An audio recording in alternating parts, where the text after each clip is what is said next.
Once upon a time, John MacIver and his wife Catherine lived in a little cottage. Every morning, John came out and fed the chickens. Here, chick, chick, chick, chick, here, chick, chick, chick, chick. And then he washed his face.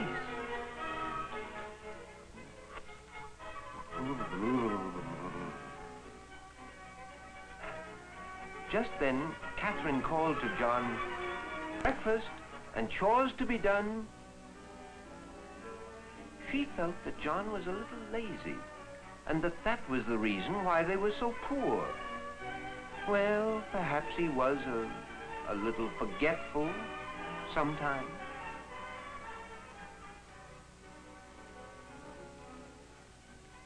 So, Catherine had to remind him. How? That there was work to be done.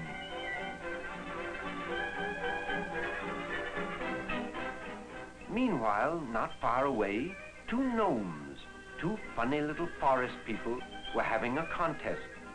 Who could stamp the deepest hole in the ground?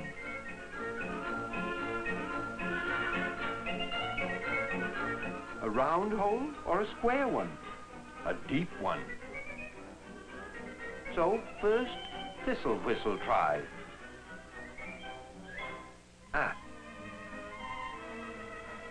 He tried again.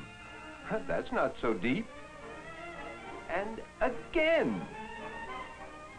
"Now watch me," said Galmus. "Now watch me." John said goodbye to Catherine and told her that he would, he'd do something to make a lot of money, but he really didn't know just what. Out in the woods, John heard funny noises. He looked, and he ran. Well, of course, it was the gnomes. Galmus had stamped so hard he had disappeared into the ground. Both the little gnomes were helpless.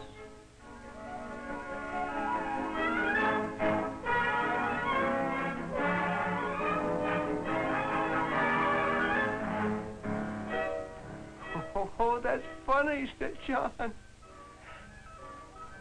"If I help you, will you give me gold?" he asked. "Oh, more than that. We'll give you 3 wishes. 3 wishes? For anything I like? Oh, wonderful." Oh, boy, so with great joy, John helped them out and rushed home to tell Catherine.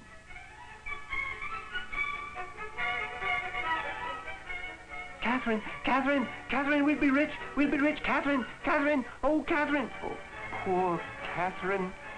"Stuck in the ground, gnomes, forest, stuck, I help, oh dear." "Now sit down, John," said Catherine. Oh, and she prayed that John was not out of his mind. "Now be calm, have some supper, have something, oh, just anything, but be calm." "Catherine, I helped some gnomes in the forest and they granted me 3 wishes. 3 wishes? When Catherine finally realized what had happened, she began planning how they would use the wishes. Oh, she would have a castle and a coach, and rings and diamonds, and beautiful clothes, and hundreds of servants, and kings and queens would come to visit them. "And I'll have a magic axe," cried John, "a magic axe." "Oh, that's silly," said Catherine, and she grabbed a broom and chased him across the room. John was frightened and he begged her to be quiet. Oh, he begged her to be quiet, and then he took the broom away from her.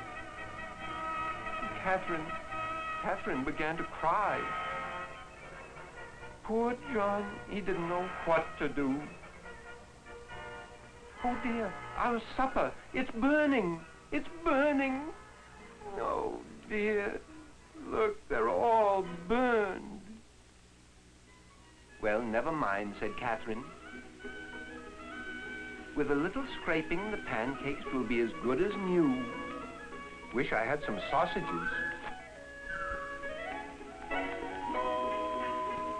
Oh, sausages. Now, you wasted one of our wishes, John. Oh, I wish they'd stuck to your nose. Oh.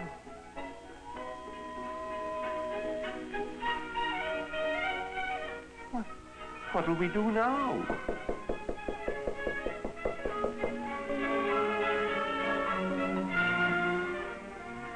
A tinker entered and told them he would mend their pots and pans, sweep the chimney, clean the hearth, and...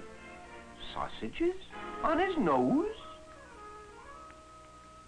And when the tinker learned that the sausages wouldn't come off, he laughed and he rushed out to tell all the townspeople. Oh dear, what do we do now? Well, pretend it's something you're wearing, said Catherine. That's it, like that.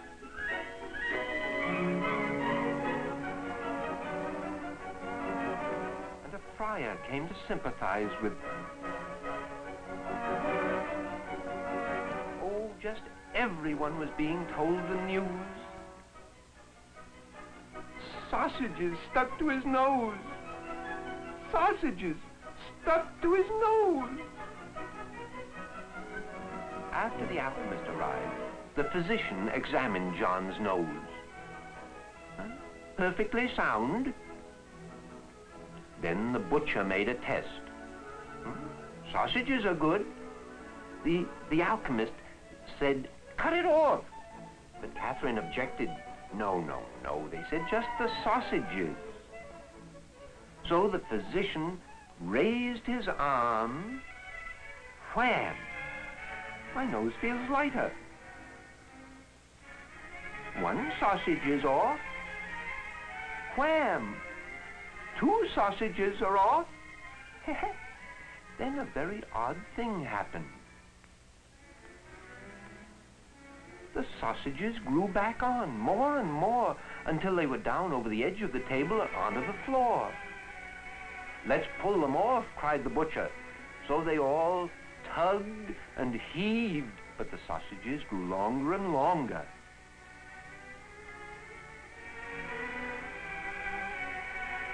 Oh, John, I wish the sausages off. Ah, hooray, hooray. Of course, John's nose was a little bit longer.